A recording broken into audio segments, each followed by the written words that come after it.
Come on and shine, shine, shine. Las Vegas, shine your light on me.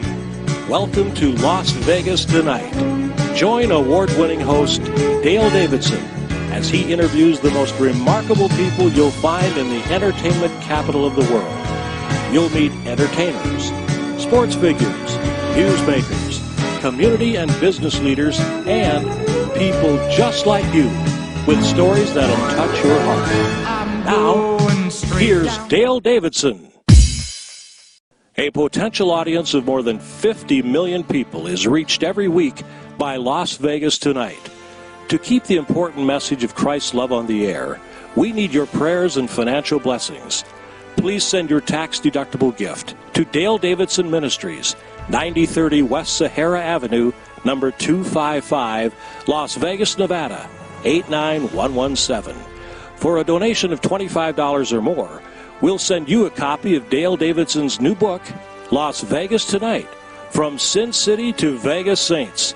You'll love these inspiring stories of Las Vegas Christians who are changing the world. Or donate to the ministry, or order Dale's book by going to vegassaints.org. That's vegassaints.org. Or call us today at 702-480-3989. That's 480-3989. God bless you. Welcome to Las Vegas Tonight. I'm your host, Dale Davidson. Thank you for joining us this week. Each show we try to bring you fascinating guests. We've done it again. We have Cheryl Hancock, who is an Israeli journalist. She's an American doing great work in Israel. And we're going to talk about her work and her ministry and her background and what's really going on the ground in Israel. Thanks for joining us. Oh, it's nice to be here. Thank you. So appreciate it, Cheryl. Tell us a little bit about you. You're an American. You grew up where? My father was in the Army, so I moved around every 3 years. You grew up everywhere. Yeah, Germany, Alaska, Georgia, Washington, California. Mainly, that's where I left from when I went to Israel 15 years ago. Wow. Maybe that made you a little bit comfortable with the whole idea of going to Israel and living there? Was the moving around as a kid? Yeah, traveling never bothered me. I like it. It's adventurous. I am adventurous. So going to Israel was a little bit different, though. The language barrier. I had to learn a little bit of Hebrew before I went there. And then, of course, I'm speaking a little bit of Hebrew over there. You have to speak the language. So it's quite different. Culture shock, the culture is different. When I lived moving around every 3 years, of course, we would move from base to base where there were Americans, but not here. This is like I am immersed in the communities over there. That's a wonderful thing, and we'll find out why as we go on. Tell me about your childhood. Did you grow up in a Christian household? No, I didn't, and we never went to church, that type of thing. I sought the Lord. I remember that. I asked if I could go to church. I ended up in some interesting churches because of that. But no, I didn't find the Lord until I was 31 years old. I became a drug addict. 13 years old, we lived in Germany. There's no drinking age over there. I would go out and party with all the other friends I had, and we all hung out together, the Americans, from 13 years old to 19 years old. So we would go out drinking and partying, and that's where I got involved in drugs. I became a heroin addict for 2 years, living in Washington State. So I've done just a lot of different types of drugs. I got hepatitis C because of the heroin. I have to live with that, and hopefully soon take some medicine for that. But 31 years old, I decided this is not the way to go. And I was hurting people because I was dealing drugs at the time. And I was ruining lives. And so I dropped to my knees about 3 o'clock in the morning in my kitchen and raised up my hands and I said, if you're real, then help me. Didn't know who I was talking to, hoping there was a God. And the next day I went into a 28-day in-house drug program. I took a Bible somebody gave me and I started reading it. And within those 28 days, I found that God is, Jesus is God. And that I found the scripture that said, I will take you from the miry clay and set your feet on the rock. And that's exactly how I felt that night. I got on my knees. I felt like I was in quicksand up to here. And I put up the white flag, help, giving in. And the Lord really reached down and pulled me out. And when I found out that he died for me, I said, all I want to do is live for you, Lord. And so I wanted to serve him the rest of my life, and that's what I'm doing. Oh, that's wonderful. What were you doing you were in Los Angeles most recently before you left to go to Israel? Actually in the Pismo Beach area. Oh, okay. Yeah, that has been my home base. Before I moved to Israel, I worked at a nuclear power plant there as an armed security officer. Oh, okay. Had a great job living on the beach, had ministry. I organized March for Jesus and other ministries. And I thought, oh, I'll go to Israel. Once in a lifetime trip to see it. And my heart stayed. Wow. And so I thought I'd go back one more time to get my heart. I went back and my heart stayed there. So I realized that I was being called to Israel. And I talked to my pastor and said, when I retire, I would like to go to Israel and be a missionary. I think that's what I'm supposed to do. And but I didn't think that I would be going within 4 months because I was offered a position with Christian Friends of Israel. So instead, I went and helped this organization in Jerusalem by organizing their Shavuot conference, which is Feast of Pentecost conference. Oh, okay. Sure. And we had 5,000 people from around the world come to that. But the only snag was that I would have to leave my job within 4 months, and that means give up everything. You know, my retirement. I was working for PG&E. Yeah, sure. Yeah, it was a great job. Yeah. But when I ran away from home when I was 15 years old, I left with this boy that I thought I was in love with. And I left my education, my family, everything behind. And when I was praying about, is this something that I'm supposed to do for the Lord? It was like the Lord dropped in my heart, well, you did it for him, what about me? How much do I really love the Lord? I was challenged. So I thought, okay, I'm going to trust the Lord and step out. And you know what? He's never let me down. The past 15 years, he's been faithful. He's been right with me. My relationship with him is closer than it's ever been because I need him. Wow, that's a wonderful testimony. Tell me about when you first arrived in Israel. Were you surprised at what you saw? Was it what you expected to see and hear? What were the surprises, if any? Well, I wasn't wanted in Israel. People were not nice to me, and I thought, why would I want to be here? I really was ready to pack up. You know, within the first 3 months, it was really rough. They closed the door on the bus. You know, you'd run after the bus and try to jump on like the Israelis do, and they would shut the door right in my face. And I tried to order a pizza one time, and I remember the guy just walking away when I started speaking English. So I thought, why do I want to help these people? And so I opened up the Bible, and that verse that said, comfort my people, comfort Jerusalem, came up. I was in tears. The tears were hitting the Bible. I was ready to go, and the Lord really challenged me by putting in my heart, who are you here to serve? Was it the people or was it the Lord? And when I realized I'm there to serve the Lord, and I'm going to stay where the Lord put me, then I did. I unpacked. To be his hands and feet. Yes, I stayed right there. Yeah. And I'm so glad I did now. Now, was it the Orthodox Jews that were turning their back on you? No, it was just people in general, Jewish people in general. I think they know when somebody's there, especially when they're new and green. They kind of know it, you know. Why? What do you want to do here? You know, what are you trying to do? And one time I told a lady on the bus that I was a Christian. She screamed. She said, get away from me. Yeah. And so then I realized, wait a minute, what is this, you know? She was thinking, when you say Christian, that could be anything. It would be a crusader. They're thinking crusades. They're thinking the Nazis. They're thinking all kinds of things. So what you say in Israel, not that I'm a Christian, you say I'm a believer. And then they say, well, what is that? And then you can tell them what you believe in. And I can tell them about my relationship with the Lord. It's a whole different approach. I've learned so much being in Israel. I'll bet you have, yeah. And witnessing is really part of your life there. We're going to take a brief break, Cheryl, and then come back and talk about how you combine your life as a Christian with your career as a journalist. We'll be back with Cheryl Hancock and much more on Las Vegas Tonight, right after these messages. Drawn by the lights, glamour, and opportunities in Sin City, they come from all over the world, searching for their chance to be a pretty woman, a success, or maybe just to have a better life. Be somebody. What happened after they got here is literally changing the world. From the story of Tommy Scott, a former gang enforcer turned Christian evangelist, to the Hookers for Jesus Outreach Ministry, to the heart-wrenching story of Arturo Martinez and his heroic act of forgiving the man who assaulted and murdered his wife and 10-year-old daughter. Las Vegas Tonight presents an extraordinary depiction of Las Vegas as a city of transformation, from Sin City to Vegas Saints. Las Vegas Tonight, from Sin City to Vegas Saints, a collection of true stories of transformation, people whose lives were transformed, and people who are now transforming the world.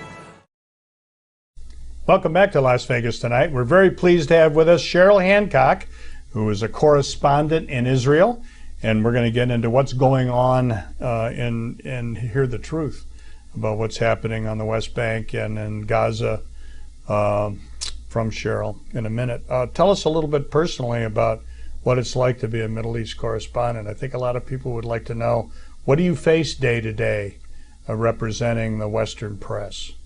Well, it's interesting because every day is different, which is there's a lot of variety going on. I've been attacked quite a bit just because American Christian, I do Christian media, most people know that. And so one time I was attacked by ultra-Orthodox Jews who put, this is a strange attack, but they put a goat's head in my driveway. They cut off the head, put it in a bag, and when I came home I rolled over the horns. And of course, being a journalist, I had to take my camera and flashlight to see what it was. So got a picture of it. And what they were trying to do is Kabbalah. They were putting a curse on me. They knew I was a Christian, so they assumed I was doing missionary work. So what I asked my Jewish friends, what does this mean really? Because I've been in this community 8 years, and they said that the next time it could be a firebomb. It was dangerous. And it's been known that they have blown up different situated like houses and different a chess club one time. So they don't want people changing the minds of the Jewish people. They figure if you take a Jew and you turn him into a Christian, he's no longer a Jew. So they can't get over that you can be a Jew but also believe in the Lord Yeshua. In Jesus, yeah. In Jesus, yeah, right. Yeah. So what they say is we're worse than the Nazis. I actually interviewed one of them one time. They said, yeah, the Christians are worse than the Nazis because they're wiping out our Jewish population. Wow. They're stealing the souls of our people. Wow. So they're so adamant, just like Paul, Saul of Tarsus. They had to go in and they have to stop it because they love God. They do it all by legalism. They follow their rabbis and they do all the laws, and they will be great Christians when they come into the kingdom. But right now they're like Saul of Tarsus. Yeah, and are you seeing some convert to Christianity? Yeah, I have. I have seen some, and the hearts, well, their eyes are open, some of them.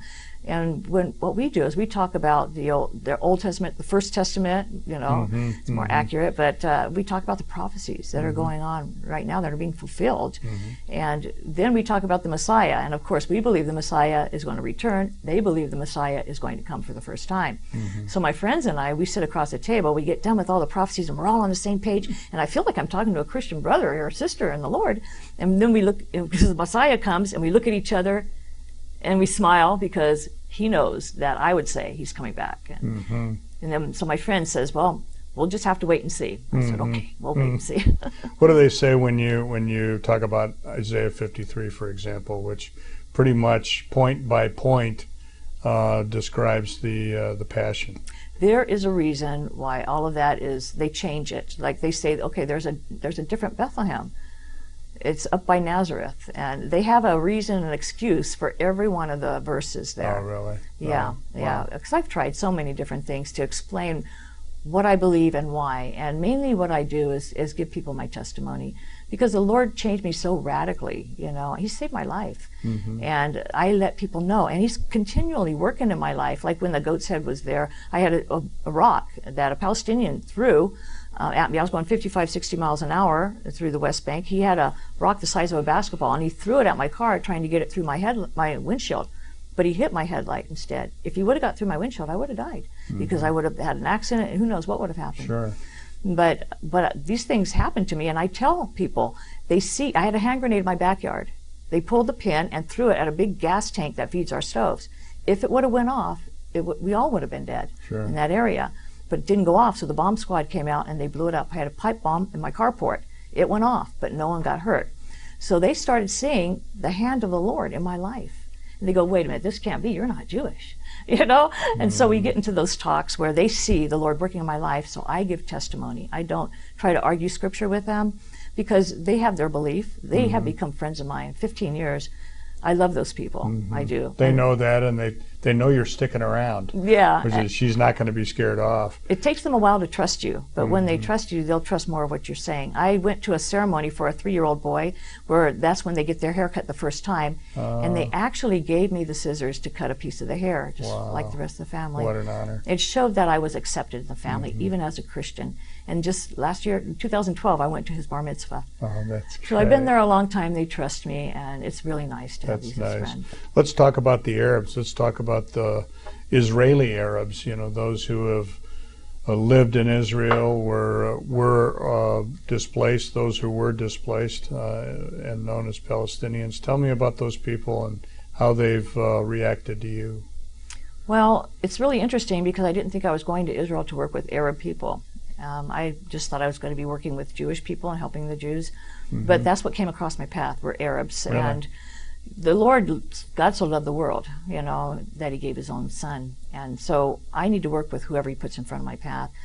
A lot of the guys that came in from my path are collaborators to Israel. Tell me about that. These are usually Palestinians, Muslim background, of course, and they have found out about an attack on Israel, so they'll take that information and give it to somebody in Israel, authority like IDF, Israel Defense Force, or somebody, and get that attack stopped. And because they saved Jewish women and children, maybe it was a bus bombing and they gave that information. They saved these people, then they become a traitor to the Palestinian people. They become a traitor to Hamas or Fatah, or they become a traitor to Islam because they saved a Jew. Because a Jew is the enemy of the Muslim world. And not just the Muslim world, the Palestinians, all of it. So these people are usually killed. And the one guy, I remember he was working in our moshav, and his father came on a donkey one time and brought pictures, and he was crying. And what they did is they took the legs of this man, tied him to the bumper of a car, and drug him around Bethlehem until he died. They called him a collaborator, and he wasn't a collaborator. He was building a house, working construction. So even if they give you the label as a collaborator, that's all it takes. Yeah, I've worked with guys, all of them, every one of them have been tortured. Some of them have been in prison. I'd say over half of them have been in prison. And one time the IDF went in and broke down the walls of the prison. And they were looking for Arafat at this point. And they broke down the walls, and these prisoners got free. And one guy kissed a tank, the IDF tank. He was so grateful that he got out of the Palestinian prison. And he ran into Israel, and they give him permission to stay in Israel. So they have permission to be in Israel, but they don't have permission to work and that type of thing. Oh, that's hard. These are the ones I'm running across. They are coming to the Lord like crazy. The reason is because they are so tired of the violence. They're tired. One man who worked with Islamic Jihad told me, I don't want to be a Muslim anymore because my religion is perverted and violent. And I asked him, why does he say that? He said, Muhammad, his leader, who started Islam, he's the one that married an 8-year-old girl, or a 6-year-old girl. And at 8 years old, he went into her.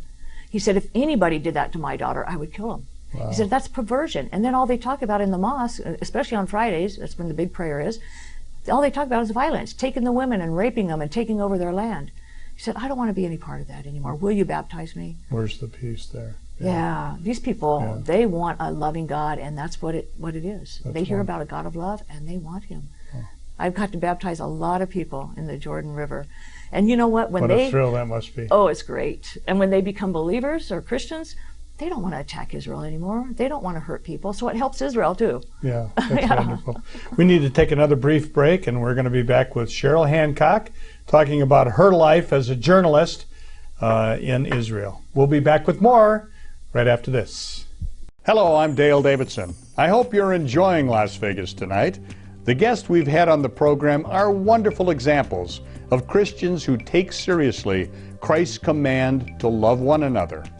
In addition to the hundreds of television stations across the United States now carrying our show, we have been presented with the outstanding opportunity to bring these inspiring stories to people around the world. An international satellite network in the Russian and Ukrainian languages has asked us to provide them with episodes to be broadcast to millions. To make a gift to support this very special effort, please send your check or money order to Dale Davidson Ministries, 9030 West Sahara Avenue, number 255, Las Vegas, Nevada, 89117.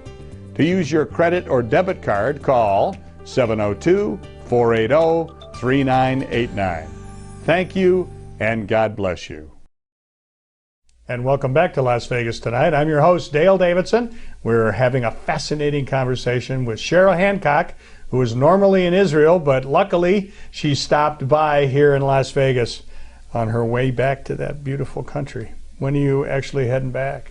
October 11th. Oh, okay. Yeah, I've got a few commitments speaking over here in the United States. Yeah, tell us about your speaking. You're talking to churches, is that right? Churches, television, radio, Right. Whoever wants to hear the truth about what's really going on the ground, Yeah. that's where I go. And as long as I have the time and I can get over there. So usually I do a 3-month speaking tour. Oh, you do? I stay in Israel 9 months, I come back and I do 3 months, or I do it in England, Scotland, Canada, different countries also. Anyone who's interested in the truth, because we're not getting the truth over here. Let's talk about that. What are we missing watching the evening news in America as far as what's really going on the ground in Israel? Well, first of all, we're not getting much of it. We're getting pieces. And when you don't tell the whole story, then you're not getting the truth. So if you break it off in one segment, then you're taking it out of context. Oh, okay. We're not seeing what's going on the ground. Even some of the people that are talking, some of the anchors, they're talking and they are saying what's going on, but it's not right. What they're saying is not right. And some of them have bought into the bias. And when you're in a Palestinian area, I work with a lot of Palestinians, they tell you their stories, the way they see it and the way they've been taught it. Mm-hmm. And then you go to the west part, which would be in Israel proper, and you see a whole different thing going on. They are taught in school, the Muslims are taught in school, that they have a different narrative, that the Jews are not supposed to be in the land. They were not here 3,000 years ago, or in Israel 3,000 years ago. There was no temple, there was no Holocaust. This is what they're beginning to teach the kids in school. Then they have summer camps, and they're teaching the kids that they need to be martyrs, and that's the highest calling, to be a martyr, at least a jihad warrior, work with Hamas or Fatah, and they need to fight against these people that took over their land because they were there first. Now, if you buy into that narrative, then you're going to hear it through people that are doing the news. And it's really sad that that's going on. But most of it is they're not getting the whole story out. They don't know the whole story. Like the human shield thing, we've all heard about that Hamas is using the human shield. Right. Well, they are. And I talk to the people there, and they say, if we don't do what they say, then after the war, what's going to happen to us? If we're the ones that don't go stand on our roofs and show our chest, bare our chest and say, come on and hit me to Israel, they'll know it. And they have one great neighborhood watch over there. They really know what each other are doing, because I lived in a community, and it was in East Jerusalem. In this community, they were watching everything that I did. Really? And I was attacked all the time. When I drove down my road, I never knew what was going to happen. And I had dirt thrown at me, rocks thrown at me, and all these different things happened. But one of the reasons was because I was a woman, American woman, living by myself. Women don't live by themselves in that community. In Islam, you don't live by yourself. You stay with your parents until you get married. And if you don't get married, you live at home. Mm-hmm. That's just the way it is. So I was a bad example over there. So they didn't like that. So that's one of the reasons why they attacked me all the time. I lived there for a year and then got out of it. But the situation... You had to fear for your life.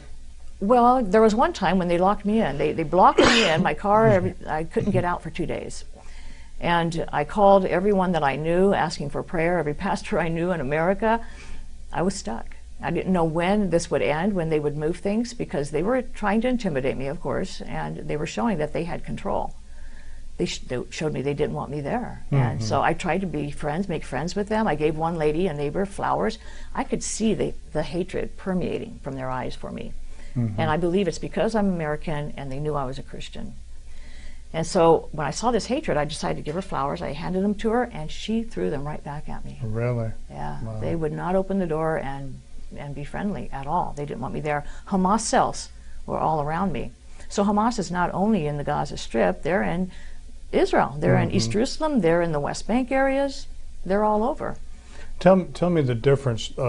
Let's talk about the PLO and Hamas and even ISIS, as far as a terror group is concerned in the Middle East. What are the differences and what are the similarities?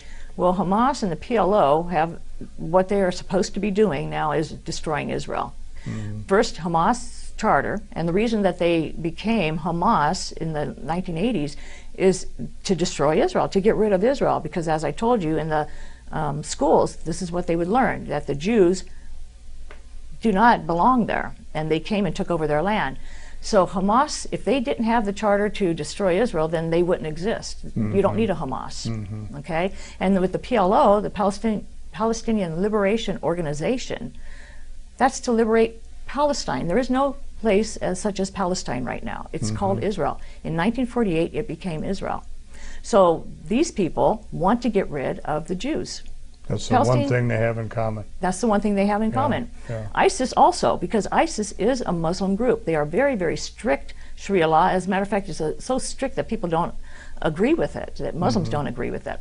Hamas is strict Sharia law. Even in the Gaza Strip, really? Yeah, they hold the people under Sharia law. It's horrible what they're doing, but not as strict as ISIS. So here, Hamas and PLO are both against Israel and want to wipe out Israel. That's the reason for living. That's the reason they have those organizations. But ISIS, Islamic State, they want to make a caliphate, a land ruled by Islam under Sharia law. Yeah. And they're starting with the Middle East. They used to be ISIS, which is Islamic State for Iraq and Syria. Now they're calling themselves IS, which means just Islamic State. They want to take over more than Iraq and Syria. They want to take over Jordan.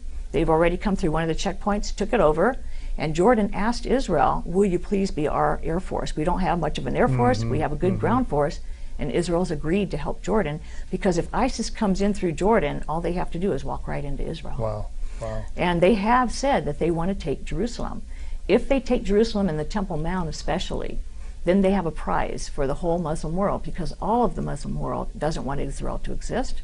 All of the Muslim world would love to see them have that, the Islamic State having Jerusalem and the Temple Mount. So they figure that's a good way to get people on their side. And that could set off a much wider war. Oh, absolutely. Yeah. We need to take another brief break, and we'll be back some more with Cheryl Hancock, and we're going to talk about the breaking news coming out of Israel, the absolute latest. We'll be back with more in Las Vegas Tonight, right after this. A potential audience of more than 50 million people is reached every week by Las Vegas Tonight. To keep the important message of Christ's love on the air, we need your prayers and financial blessings. Please send your tax-deductible gift to Dale Davidson Ministries, 9030 West Sahara Avenue, number 255, Las Vegas, Nevada, 89117. For a donation of $25 or more, we'll send you a copy of Dale Davidson's new book, Las Vegas Tonight, From Sin City to Vegas Saints. You'll love these inspiring stories of Las Vegas Christians who are changing the world. Or donate to the ministry, or order Dale's book by going to vegassaints.org. That's vegassaints.org. Or call us today at 702-480-3989. That's 480-3989. God bless you. Welcome back to Las Vegas Tonight. We're pleased to have Cheryl Hancock with us. Cheryl does, I guess, freelance work is the right way to put it, because you report for several outlets. Tell us about the outlets for a minute. That's true. Yeah, I started with one, and then, of course, a lot of people want the truth, what's going there. So yeah. I started with Bible Voice Broadcasting, and that's out of Toronto, Canada. I do weekly radio programs for them, so I interview people all over Israel, and it's a great way to get in the door and snoop and learn what's going on. Oh, that's wonderful. That's how I've learned so much. Yeah. You edit together a package, a story package, and send it that way? Actually, as I interview them, I put it through the internet, I edit it, and then send it straight to the station. Oh, you do? Okay. Yeah, so those go on every week, and then I do monthly programs for Radio Liberty Radio, and what they do is they're getting the truth out about many different things, and I'm their Middle East correspondent. So I'm the Middle East correspondent for 2 different radio stations. Oh, okay. And we do monthly programs, and this is for all of America. People can call in and ask questions about Israel. And it's a live program. Oh. So sometimes I'm doing it at 7 a.m. in the morning, trying to wake up. Yeah. What kind of questions do Americans and Westerners in general ask you on that show? Well, a lot of people want to know what is really going on the ground, because they're not getting the news. They don't understand what's happening. Yeah. And we talk about whatever is currently going on. Yeah. Tell us that now. I promised that before we took the break. What exactly is going on in Israel? What's going on in Gaza? What's the truth? Yeah, well, as you know, Gaza has been a problem ever since 2005. Well, it's been a problem before that. Sure. But 2005, they said, if you get rid of the people, the Jewish people that are in Gaza Strip, then we'll give you peace. So it was land for peace. And Israel's done that. They gave Jericho to the Palestinian people. They gave Bethlehem to the Palestinian people. And now they gave Gaza to the Palestinian people. So they took out thousands of Jews, displaced them, and they figured, well, they would, work these greenhouses and all these things that the people had. They lived there for many years in nice houses. The Palestinians destroyed all that stuff. Hamas destroyed it. And they put their rocket launchers closer to the border, and so that they can fire further into Israel. So there was no peace after they gave up the land, and ever since there's been problems. I was there in 2009, 2012. Those were major problems, wars going on with Gaza. I had to sleep in my bomb shelter in November 2012. The siren went off. Everywhere I went, I had to run for the bomb shelter. It's a horrible way to live. It's terror. And that's what they want to do, terrorism. It's frightening. And these kids have grown up with it, through the years in Southern California, or Southern Israel. So Hamas, as I said before, their charter is destroy Israel. So they're not going to give Israel peace. That's not going to happen. So they built tunnels underneath, and this has been out in the news, nice sophisticated tunnels so that they could come into Israel at different points and pop up in different moshavim and different kibbutzim, country communities where the Jews live, and attack them. And Israel found those, of course. But you know what wasn't found is any bomb shelters for the people. They don't build bomb shelters for their people. For their own people. Right. So Hamas is using the people there as shields so that they can go to a school and fire out it, because if Israel fires at that school and if there happens to be one kid there, it's going to make Israel look bad, and they know it. So it's not an easy war for Israel to have right now. Right now there's supposed to be a ceasefire going on. Hamas has broken every ceasefire, 9 ceasefires, and Hamas has broken every one. Israel is holding out and waiting to see what happens for this 72-hour ceasefire. Even if afterwards they decide to have a ceasefire, what Hamas does, they use that time to build up, to get more weapons. They're making weapons at the university in Gaza. They're making them there. So Israel has to take out all those places so this doesn't happen again. The people are tired of living in fear and running to bomb shelters at 3, 4 o'clock in the morning with their kids. I'm sure that's the case. Do you think there is any hope in dealing with the PLO as opposed to Hamas? They want to work with the PLO. They figure it's going to help. They're a better group to work with. I don't know how Hamas is going to take it, because Hamas won the elections in 2006, I believe it was. The Palestinian people voted for Hamas because the PLO the Palestinian Authority is very corrupt, and they take the money coming from the West, they put it in their pockets, they give it to their families. It doesn't trickle down to the people. They don't build factories and work for their people, houses for their people. And so the people said, okay, we're going to vote for Hamas, because at least they built some hospitals. There's a humanitarian wing of Hamas that takes care of the people. So they figured if they had Hamas in power, everything would be okay and the money would get down to people. Didn't happen. No, didn't happen. It's not happening. Sorry to say we have to take another real brief break. We'll be back with Cheryl in just a minute. Drawn by the lights, glamour, and opportunities in Sin City, they come from all over the world, searching for their chance to be a pretty woman, a success, or maybe just to have a better life. Be somebody. What happened after they got here is literally changing the world. From the story of Tommy Scott, a former gang enforcer turned Christian evangelist, to the Hookers for Jesus Outreach Ministry, to the heart-wrenching story of Arturo Martinez and his heroic act of forgiving the man who assaulted and murdered his wife and 10-year-old daughter. Las Vegas Tonight presents an extraordinary depiction of Las Vegas as a city of transformation, from Sin City to Vegas Saints.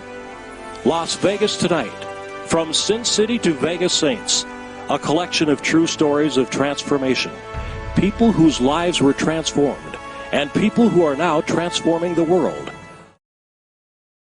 And we're talking with Cheryl Hancock, who is a journalist in the Middle East. She lives in Israel. She's a Christian, and it's been a fascinating interview.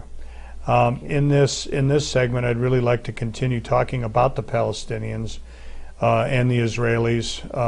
although I guess one isn't necessarily not the other, because there are Israeli Palestinians, right? Well, there's Israeli Arabs, 1.6 million of them. Wow. Yeah. And you know what? They love living under the Israeli government.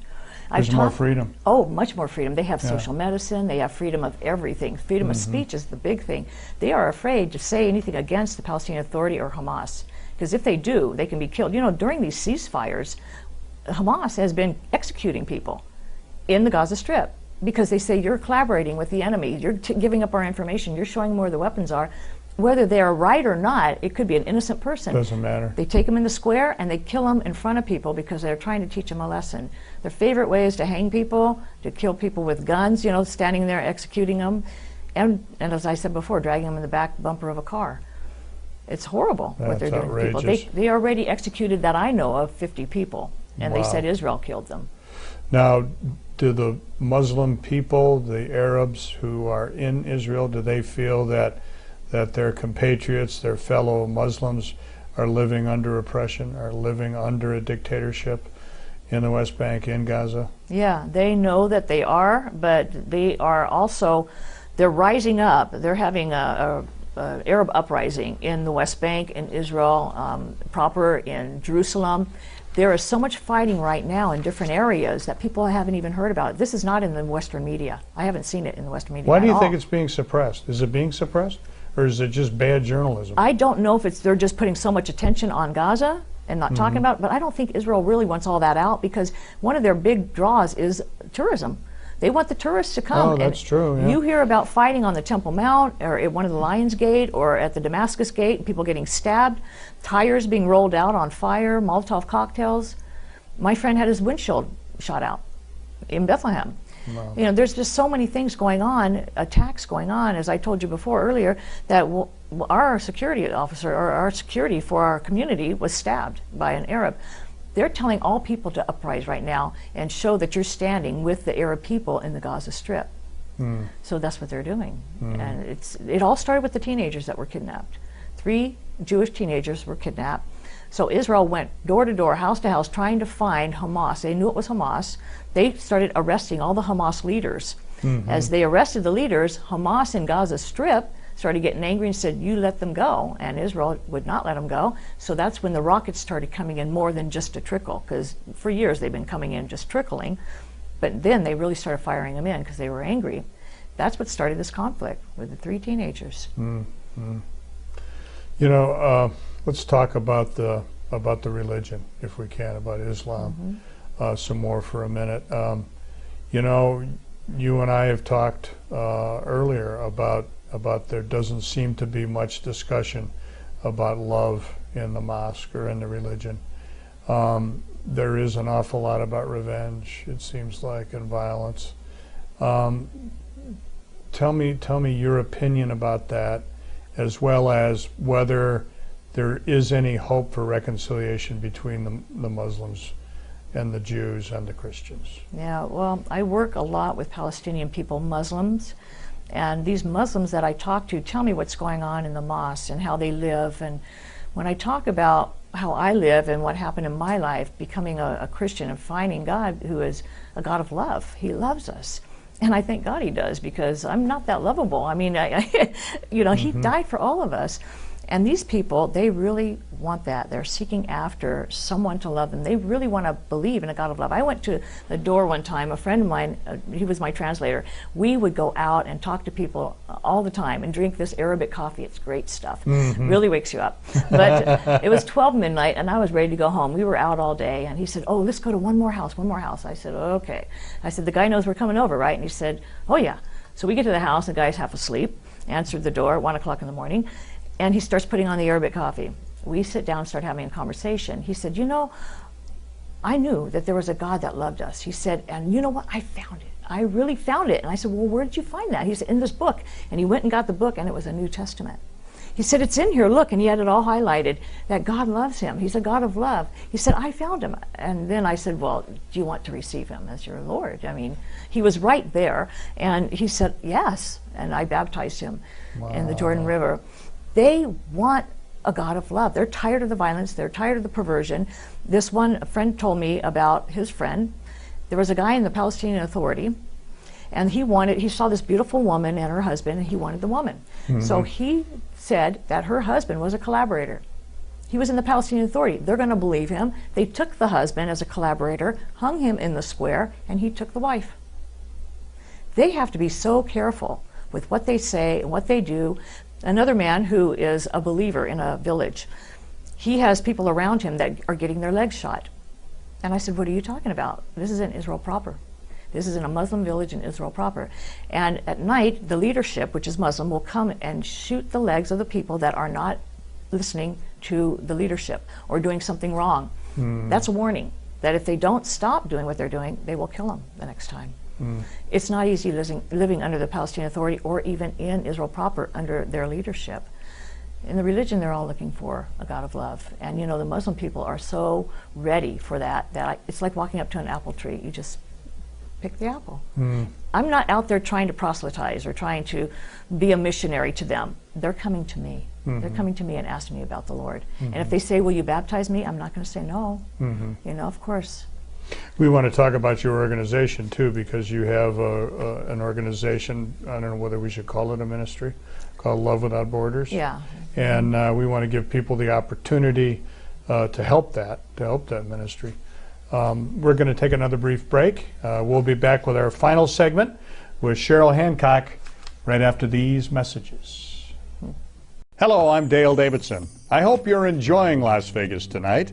The guests we've had on the program are wonderful examples of Christians who take seriously Christ's command to love one another. In addition to the hundreds of television stations across the United States now carrying our show, we have been presented with the outstanding opportunity to bring these inspiring stories to people around the world.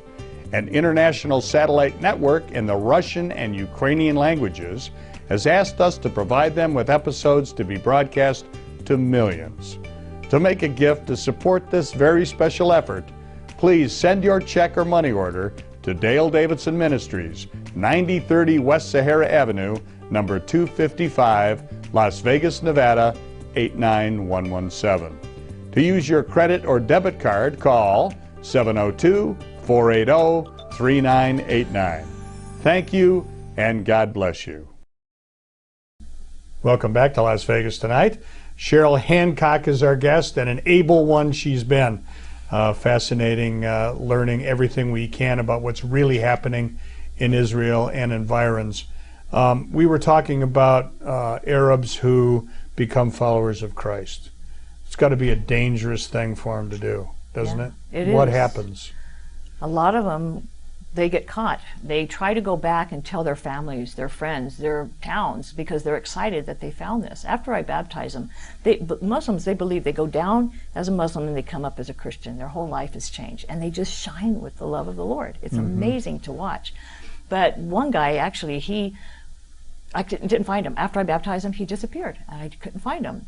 And I drove into a parking lot one time in Jerusalem, and there he was. And he came running up to me, and I said, "Where have you been? I've been looking for you." He said, "It was so interesting." He said, "What happened to me is I went back to my village, and I told everybody what happened, and I was baptized, and I found Jesus, and you know, Yeshua is how they say it. It means salvation, Yeshua." But he said, "But one night they started coming to my house, and I heard my name being called." So he opened his window. Now all the buildings are made out of Jerusalem stone.